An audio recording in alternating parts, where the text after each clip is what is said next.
मित्रांनो, स्वागत आहे आपल्या चॅनलमध्ये. चॅनलच्या माध्यमातून आपल्यासाठी घेऊन आलोय मोठी अपडेट. 10 जून नंतर सोयाबीनच्या दरामध्ये मोठी वाढ होणार. सोयाबीन बाजारभावामध्ये मोठी वाढ होणार. थोड्या शेतकऱ्यांकडे सोयाबीन शिल्लक राहिलेल्या सर्व सोयाबीनला ₹80 चा बाजारभाव मिळणे शक्य आहे.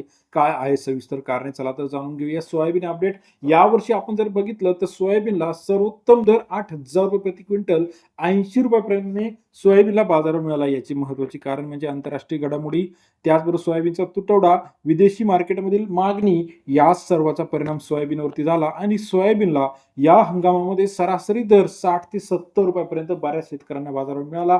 मग आता राहिलेल्या शेतकऱ्यांना खरंच ₹80, ₹85 सोयाबीनला बाजारभाव मिळणार का? हे आता आपण या चॅनलच्या माध्यमातून बघून घेणार आहोत.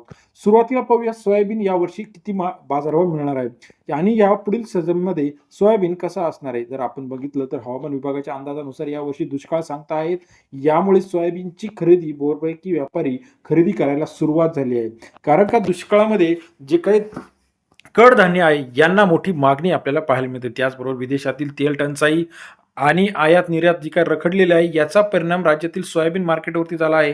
सोयाबीनला व्यापारी वर्गाने चांगली पसंती दाखवल्यामुळे सोयाबीनचे दर 70, 75, ₹80 पर्यंत सरासरी, काही बाजार समितीमध्ये 8,500 पर्यंत सुद्धा बाजारभाव गेलेले आहे. मग अशा परिस्थितीत आता इथून पुढचा सोयाबीन बाजारभाव कसा असणार याकडे आपलं लक्ष असणार. लातूर असेल, जालना असेल, परभणी असेल, अमरावती असेल, हिंगणघाट असेल, उमरेड असेल, या राज्यातील महत्त्वाच्या सोयाबीन बाजार समिती आहे. इथं सर्वोत्तम दर 80, 85, ₹90 पर्यंत काही ठिकाणी गेलेला आहे. मग हे 3 कारणं महत्त्वाची आहे. आवक घटलेली आयात निर्यात धोरण, बियाणे कंपन्यांची खरेदी, सोया पेंटचा वापर, या सर्व परिस्थितीत आता इथून पुढे सोयाबीनचा दर हा नक्कीच ₹80-85 पर्यंत जाताना आपल्याला पाहायला मिळणार आहे. राज्यातील महत्त्वाच्या सोयाबीन बाजार समितीमध्ये जर आपण बघितली, आवक ही ठराविक 2-3 मार्केटमध्ये आवक चांगली आहे. बाकी सर्व ठिकाणी 50 ते 100 क्विंटलच्या घरात आवक आहे. मग आता सोयाबीनचा वापर कितपत वाढलेला आहे, सोया पेंटचा वापर कितपत वाढलेला आहे, सोयाबीन कंपन्यांनी किती खरेदी केली आहे, या सर्वाचं विश्लेषण बघता नक्कीच येत्या 8 ते 10 दिवसामध्ये सोयाबीनला अजून मागणी वाढणार आहे. कारण पावसाळा सुरू होत आहे. व्यापारी वर्ग हवालदिल झाला आहे. कारण पुढे आता बऱ्याचशा शेतकऱ्यांना हवामान विभागाच्या अंदाजानुसार सोयाबीनकडे पाठ फिरवली आहे. कमी पाण्याचं पीक म्हणून दुसरे कडधान्याऐवजी तूर किंवा सोयाबीनला फाटा देऊन जे काही भाजीपाला असेल किंवा जे छोट्या पावसात येणारं पीक आहे याकडे सर्व शेतकरी आता वळणार आहे. आपल्याला याविषयीचं मत काय वाटतं? खरंच जर दुष्काळात सध्या परिस्थिती झाली तर सोयाबीनचे दर कितपत वाढू शकता?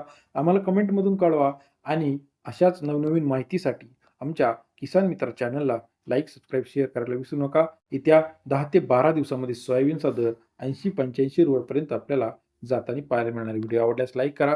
अधिक माहितीसाठी बेल आयकॉन प्रेस करा. राज्यातील महत्त्वाच्या सोयाबीन अपडेटसाठी चॅनलला लाईक करायला विसरू नका. धन्यवाद मित्रांनो, आपण दिलेल्या प्रतिसादाबद्दल.